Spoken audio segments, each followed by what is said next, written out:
Hey everyone, welcome to today's video. I wanted to make this one about ADHD because I know I haven't spoken a lot about it recently, and I think it's important to touch on how my ADHD has improved being in Bangkok. And Bangkok was actually where I was diagnosed about a year ago. I will drop that information in the video description if you want to check out the place where I was diagnosed, the cost and everything. Super affordable without insurance. But yeah, so I got ADHD from my dad. I learned later on that it came from his side, and it shifted how I viewed his parenting style, but also so much of my childhood in relation to his involvement. And when I look at my life now, my favorite part of me is because of my ADHD. The creative pattern recognition, the sporadic work cycles, the random but very aligned directions and paths that my life often takes. And if you're someone that is potentially ADHD, or you've been trying to get diagnosed, but the process, especially in the US, is so complicated. I was on a wait list for several months. You had to pay to be on that wait list. It was often an elusive process where you needed 3 appointments, but they didn't tell you what days those appointments could be. It was crazy. And I also heard there was a shortage of ADHD medication in some countries. So, what I love about Thailand, Bangkok specifically, is that everything just feels abundant here. Everything feels accessible and humane. And when I went for my diagnosis, again, I'll drop the entire process. I detailed it in full, okay, in the video description. But I remember like mourning for about a week. I bawled my eyes out for like probably 2 days straight. I just everything made sense. Feeling different, not fitting in, um, not understanding why I function the way I do, the shame that was immediately lifted from not operating like other people, especially when it comes to entrepreneurship and the way I run my business and my social media cycles.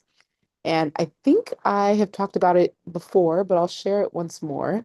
So, the way I ran my business for about 10 years is that I would divide kind of by seasons, um, the way that I approached work. So, for example, right now we're in the fall season. So, this would be my listening season where I would be more intentional with getting feedback from my audience, not posting or creating as much, but just listening to the feedback. And then based on that feedback, we'd enter the winter season where I would learn. I would spend 3 months doing deep dives, podcasts, courses, seminars, conferences, learning as much as I can about, whatever people said that they needed more help with. And then that leads into spring, which is where I would launch. So I would launch a new product, new service, new offering based on the feedback of what people said. And then based on the thing that I learned, I'd incorporate it into my spring season. And what's really great about that is what I would try to do, and I almost like gamified it, is I would try to make my annual revenue in 3 months. I would launch all the offers that I had, all the services, all the programs. I would try to make the entire year's revenue in 3 months. And honestly, like 9 out of 10 times I did. And so anything else that I made throughout the rest of the year was like a bonus, extra investment money. But it was nice to not have to need the money. It was kind of like, oh, well, it's a nice to have, not a need to have. And so it allowed me to, yeah, just be more creative and buy myself more capacity to do what I wanted versus what I felt obligated to do because that's what made business sense. And then that would lead into the summer, which was my living season. So listen, learn, launch, live. And I would just rotate between the actual seasons, but then the seasons of my business. And when I would share this with friends, they'd all, be like, "Dang, that's dope. That's different." But I just never saw or met anyone that was running a business the way I did. And so it made me feel like I was running a business wrong. And yes, you could say like, oh, well, no, that's actually ideal. Yes, and there was still other parts of my business and the way I operated that didn't feel normal. And so much of ADHD is constantly like not feeling normal. And so what the diagnosis does is it just normalizes who you are and the way your brain works. but it also sheds the shame that you've probably carried for years, whether you voice those struggles or not. It's really comforting to know that you can call it disabled or differently abled. Your brain just does things different. And again, when I think about all the best and most creative parts of me, it is because of my ADHD. So I'm so grateful for the diagnosis and for the way my brain works. Because if you ever look at how I live life, like how? It's ADHD, girl. Come on the train. It's real crazy over here. But I've learned to love that side of me now versus shame it. So, they're very open with like, would you like to try medication? And basically, what ADHD medication just does is I mean, a few things. One, food noise. Usually, if you're ADHD, you have learned to self-soothe through food. So we tend to have really bad eating patterns or we're binge eaters. And yeah, so it can turn off that food noise in your brain to where you're not constantly thinking about what should I eat next? What do I want to eat? What am I in the mood for? Ooh, if I eat this, will I be able to burn that up? Like that food noise, my goodness, 3 decades of that gone. What ADHD medication also does is it removes the block, the part of your brain that is responsible for executive function, meaning like you see dishes in the sink and you're like, oh, I should do those dishes. And then you just do them. Neurotypical people, most people, an ADHD person is like, well, if I do the dishes, then it means I definitely need soap and a sponge, but I see that my soap is, it's almost out. So I better save that soap for when I really need it. And maybe later today, I'll stop by the store so that I can get more soap. And when I'm there, probably need a new sponge as well. But oh my gosh, there's also a rag that I was probably meaning to get, but maybe I should wait until after my tennis lesson. It's like, girl, just wash the dishes. But our brains, because of the beautiful pattern recognition, we're constantly trying to piece things together. Things that don't even relate to each other, we relate them to each other. And everything is like this one big chaotic spider web sometimes. Everything feels interconnected in our lives. So it's never just about the one task. It's about, wait, how does this one task fit into my day? Do I have the capacity because it's limited function? All that stuff. So again, the ADHD medication, it drowns out that noise and you just do what you need to do. And then I think the third thing that I realized it helps with is it's not that ADHD people aren't decisive because I feel like we're quite impulsive. I think we live life on the edge. But with ADHD, without medication, I think we tend to doubt ourselves a little bit more. So with the medication, we are very assertive.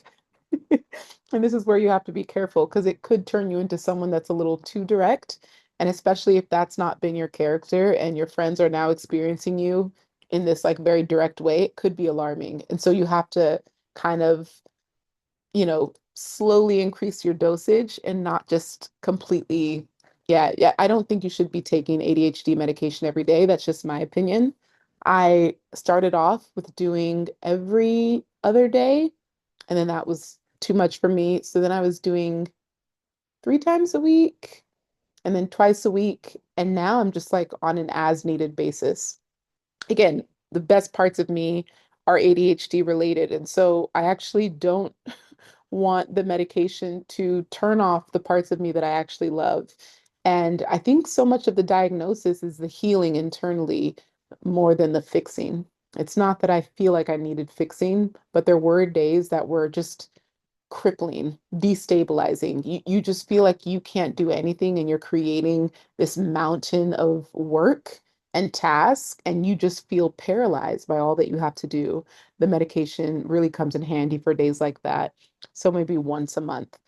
But yeah, I mean, I really, really appreciate what I've learned about myself from this process. And now I would say, for example, today I'm unmedicated. And I think most of the videos, probably 90% of the videos in the last 50 days have been unmedicated. So this is the most raw and real version of me. Um, I think there are some videos in August, and I'll mention that I'm on my medication, that video, and I am so I'm like I maybe some of those videos I don't blink. It can be quite alarming. The medication, they just make you intense. So you got to make sure that you're not taking it when you are trying to be social or you're going to be around people because it makes things very intense. And there's also what I learned is that because your brain is now so focused on tasks and accomplishing like goals that you set for the day, you now get irritated by anything getting in the way of your tasks. So whereas with ADHD, you are so distracted and constantly able to jump and hop around between conversations and whatever. But with the medication, you're like, no, no, no, get out my way, your brain. I'm doing this and no one's going to stop me. So, yeah. And I bring that up because Bangkok is such an amazing city for ADHD because it's just perfectly stimulating for the novelty, the newness, the senses, the colors, the sounds that we need to feel activated. And I think when you find a city that matches your essence, it really activates you. It's so yeah, I don't know any other city that I've lived in or that I've traveled through that activated me the way Bangkok has in this past year. And even Bali, which is like, y'all saw all the videos there. I look like I was fresh out of bed every day, the way I was so relaxed. Like my body is at peace in Bali. But in Bangkok, my body is like activated. It's dreaming. It's envisioning the future. It's taking tennis lessons. It's picking up a tennis racket for the first time in 4 years, y'all. I met with my tennis coach today and I did this whole disclaimer like, okay, it's been years. I've played for 15 years, but it's been like 4 years since I touched a racket. So, I don't know what level you want to place me at, but let's just, you know, and by the fourth swing, I was whop, whop, he was like, break where? Like you you you right back in it. And sometimes you don't even realize, yeah, it's really like riding a bike. So I don't feel like I would be playing tennis in Bali because I'm so relaxed. And I went out today. I also bought a basketball, yeah, basketball, and I went to the courts and I shot around with the boys, and I was like, they were all like, dang. I was like, yeah, yeah. I guess I'm pretty nice in basketball too. But it's like my inner child was roaming free today. I just did a bunch of random stuff. Like nothing was on my agenda. I had an empty calendar and I was like, okay, let's go play today. And play we did. And then happened upon my dream condo. And I keep saying dream, dream, dream, but I love this place, and y'all have seen, the background. But the small thing that it's okay. I got 5 minutes, and then my massage therapist is here. Why do I wait till the last minute? But I love this place, but something that I'm recognizing is that if it feels too, you know, it's almost too pristine. This building is brand new. It's like a year old and everything is really nice, but it's missing the warmth and the coziness. It still feels a little bit like a corporate building. And every time I tell people the district that I'm in, they straighten up like, oh, excuse me. I'm like, what? I did not look at any of the stereotypes of anything. I was just like, oh, it's a nice building. It'll work for the first year. And yeah, so like I recognize the type of people here are very important. And it's like I'm surrounded by embassies and government buildings. So it's just a very, I guess, professional district. And yeah, and so the environment, but also the building and the amenities, it looks and feels like that. And as I talk about like I'm wanting a studio room, I'm wanting an office room, I'm wanting to kind of like really warm up uh the environment because at the end of the day, your home is like your safe space. And what I created in the US in my two bed, two bath high rise there was like paradise. And I had an incredible 5 years. I was my most creative. I was my most, like, I had my first $1 million year. So many breakthroughs happened because I furnished that place to a degree where, like, my body was constantly inspired and at rest. And so I was kind of looking for that.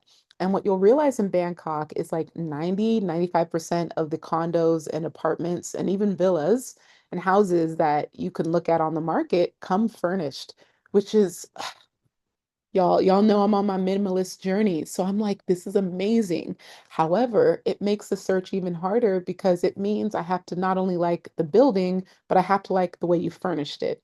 And so my agent has been showing me all these properties, probably like 20 in the last week. And I'm like, nope, don't like the furniture, don't like the furniture, don't like the furniture. I feel so bad because I have a very particular style. And I'm like, is it even possible that someone knows my style?